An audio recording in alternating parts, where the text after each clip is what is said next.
और अगर सब मिलकर कोशिश करें तो रास्ता निकल सकता है। राजू के चेहरे पर एक उम्मीद की किरण जागती है। हाँ बाबा जी, अगर सब मिलकर काम करें तो हम पानी ढूंढ सकते हैं।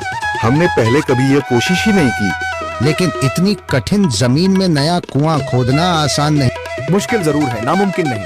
अगर हम मिलकर काम करें तो ये हो सकता है। राजू खड़ा हो जाता है, उसकी आंखों में एक नई रोशनी है। तो फिर हम कल से काम शुरू करेंगे। मैं गांव के सभी युवाओं को इकट्ठा करूंगा। हम मिलकर नया कुआं खोदेंगे। यह कहते हुए वह शामू के साथ गांव के दूसरे युवाओं को बुलाने के लिए निकल पड़ता है। कहीं दूर से गरज की हल्की सी आवाज आती है, जैसे आकाश ने उनकी उम्मीदों की गवाही दे दी हो।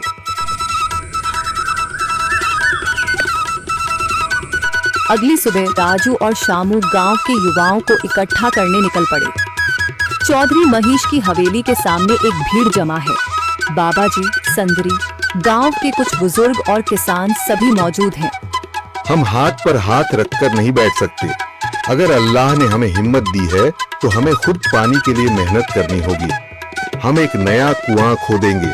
लेकिन राजू, क्या हमें यकीन है कि वहाँ पानी मिलेगा? बेटा, पानी जमीन के अंदर होता है, बस सही जगह खोदने की जरूरत है। हमने अपने बुजुर्गों से सुना था कि पुरानी नहर के पास जमीन नरम थी, शायद वहीं पानी हो। बाबा जी सही कह रहे हैं। अगर तुम सब यह काम करने के लिए तैयार हो तो मैं अपने कुछ मजदूर भेज सकता हूँ। धन्यवाद चौधरी जी, लेकिन हम सब खुद भी मेहनत करेंगे। यह हमारे गांव के अस्तित्व की लड़ाई है। संदरी, जो अब तक चुप थी, आगे बढ़ती है। हम औरतें भी पीछे नहीं रहेंगी।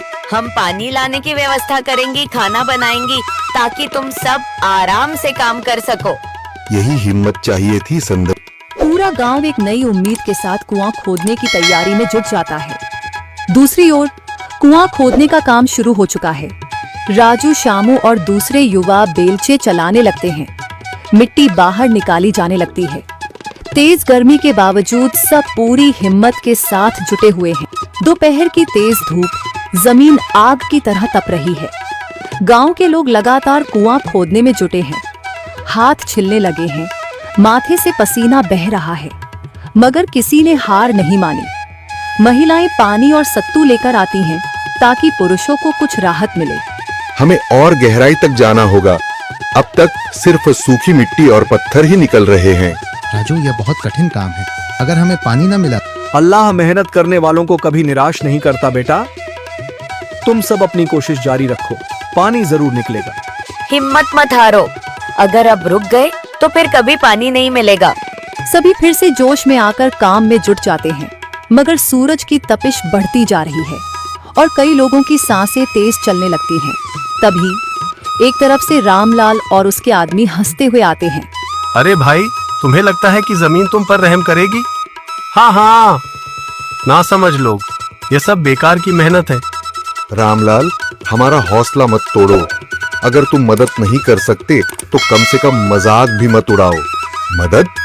हाँ, मैं अपने कुएं का पानी बेच सकता हूँ, मगर मुफ्त में नहीं दूंगा। राजू सब अनसुना कर फिर काम में लग जाता है। शाम होने लगती है, लेकिन अभी तक पानी का नामो निशान नहीं। कुछ लोग मायूस होकर पीछे हटने लगते हैं। राजू, शायद रामलाल सही कह रहा है, यह सब बेकार है। नहीं शामू, हमें हार नहीं माननी। अगर आज हार गए तो फिर कभी हिम्मत नहीं कर पाएंगे। तभी अचानक फावड़ा किसी कठोर चीज से टकराता है। एक अजीब सी आवाज आती है। राजू चौंक कर देखता है और जल्दी जल्दी मिट्टी हटाने लगता है। अचानक एक ठंडी लहर महसूस होती है। सभी लोग दौड़कर आते हैं। जैसे जैसे मिट्टी हटती है, नीचे से गीली जमीन नजर आने लगती है। सब हैरान रह जाते हैं। सुभान अल्लाह, मैंने कहा था ना, अल्लाह हमारी मेहनत को जाया नहीं करेगा। राजू और बाकी सभी जोर लगाते हैं।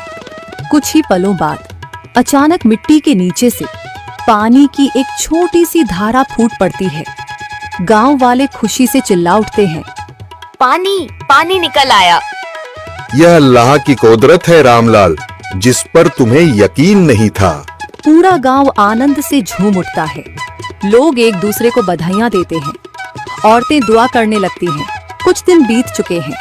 गांव वाले नए कुएं से पानी भर रहे हैं, खेतों को सींच रहे हैं और जिंदगी फिर से पटरी पर लौट रही है।